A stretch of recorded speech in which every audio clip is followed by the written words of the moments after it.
ರಾಜ್ಯದಲ್ಲಿ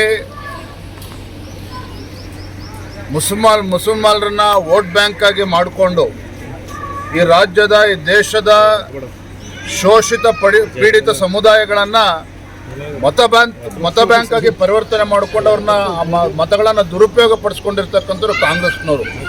ಇದು ಪದೇ ಪದೇ ಇದು ಗೊತ್ತಾಗ್ತಾ ಇದೆ.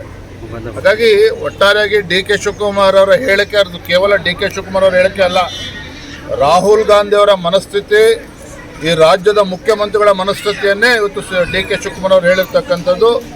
ಭಾರತೀಯ ಜನತಾ ಪಾರ್ಟಿ ಇವತ್ತು ಡಾಕ್ಟರ್ ಬಾಬಾ ಸಾಹೇಬ್ ಅಂಬೇಡ್ಕರ್ ಅವರಿಗೆ ಗೌರವ ಕೊಡ್ತಕ್ಕಂಥ ಪಕ್ಷದ್ದು ಭಾರತೀಯ ಜನತಾ ಪಾರ್ಟಿ.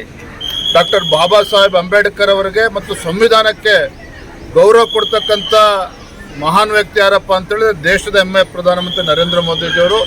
ಹಾಗಾಗಿ ಡಿ ಕೆ ಶಿವಕುಮಾರ್ ಅವರ ಹೇಳಿಕೆನ ಖಂಡಿಸ್ತೇವೆ.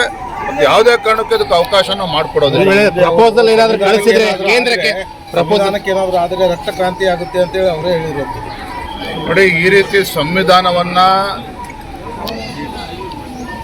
ತಮ್ಮ ಚಟಕ್ಕೋಸ್ಕರ ಸಂವಿಧಾನವನ್ನು ಕೂಡ ಬದಲಾವಣೆ ಮಾಡ್ತೇವೆ, ಮುಸಲ್ಮಾನರ ಓಲೈಕೆಗೆ ಸಂವಿಧಾನವನ್ನು ಬದಲಾವಣೆ ಮಾಡ್ತೇವೆ ಅನ್ನುವ ಹೇಳಿಕೆ ಇದೆಯಲ್ಲ, ಇದು ಅಸಾಧ್ಯ. ಇದು ಯಾಕೆಂತ ಹೇಳಿದ್ರೆ ದೇಶದ ನರೇಂದ್ರ ಮೋದಿಜಿಯವರು, ದೇಶದ ಪ್ರಧಾನಮಂತ್ರಿಯವರು ಯಾರು ಸಂವಿಧಾನಕ್ಕೆ ಡಾಕ್ಟರ್ ಬಾಬಾ ಸಾಹೇಬ್ ಅಂಬೇಡ್ಕರ್ ಅವರಿಗೆ ಹೆಚ್ಚು ಗೌರವ ಕೊಡ್ತಕ್ಕಂಥ ಹೆಮ್ಮೆಯ ಪ್ರಧಾನಮಂತ್ರಿ ನರೇಂದ್ರ ಮೋದಿಜಿಯವರು ಇದ್ದಾಗ, ಮತ್ತು ಭಾರತೀಯ ಜನತಾ ಪಾರ್ಟಿ ಕೇಂದ್ರದಲ್ಲಿ ಅಧಿಕಾರದಲ್ಲಿದ್ದಾಗ ಇದಕ್ಕೆ ಖಂಡಿತ ಅವಕಾಶ ಕೊಡೋದು. ಮತ್ತೊಂದು ಕಡೆ ಕಾಂಗ್ರೆಸ್ ಅವರು ಇದನ್ನೇ ಡಿಫೆಂಡ್ ಮಾಡ್ತಾರೆ ಸರ್. ಅಂದರೆ ಮೆಜಾರಿಟಿ ಬಿಜೆಪಿಗಿದೆ, ಸೊ ನಾವೇಗೆ ಸಂವಿಧಾನ ತಿದ್ದುಪಡಿ ಮಾಡ್ತೀವಿ, ಬಿಜೆಪಿ ಅವರು ಹುಚ್ಚಿದ್ದಾರೆ ಅಂತಾರೆ. ನೋಡ್ರಿ, ಇವರ ಹೇಳಿಕೆಯಿಂದನೇ ಗೊತ್ತಾಗ್ತದೆ ಯಾರು ಹುಚ್ಚರು ಇದ್ದಾರೆ ಅಂತೇಳಿ.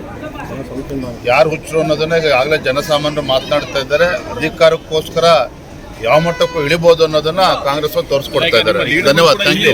ಶಿವಕುಮಾರ್ ಬಿರಾದರ್ ಸಾರಥ್ಯದಲ್ಲಿ ನೂತನವಾಗಿ ಪ್ರಾರಂಭಗೊಂಡ SB ಟೈಮ್ಸ್ ನ್ಯೂಸ್ ಚಾನೆಲ್.